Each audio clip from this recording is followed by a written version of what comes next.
with big aspirations by wanting to create an unrivaled visitor experience.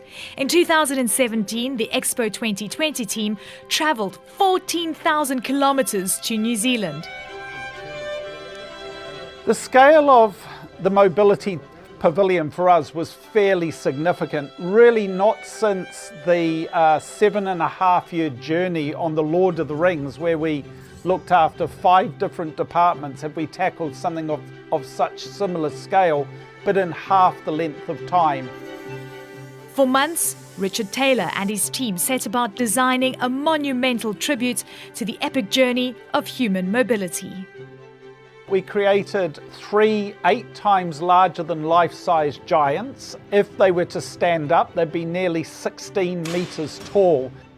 The 3 characters are Al-Bakri, who is a great geographer and historian. We also did Batuta, who is the great scholar and explorer. And we did Ibn Majid, who is a navigator and cartographer. Creating these hyper-realistic replicas was no easy task.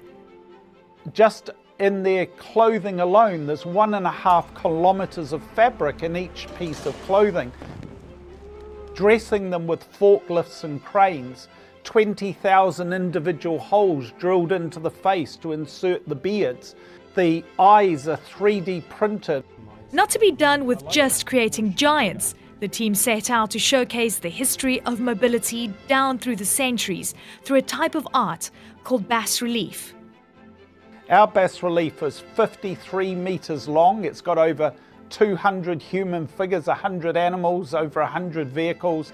It tells the story of mobility from people emerging out of the beginnings of the world and then finding mobility by forming tribes, inventing footwear, and then of course onto the mobility of vehicles and ships and aeroplanes.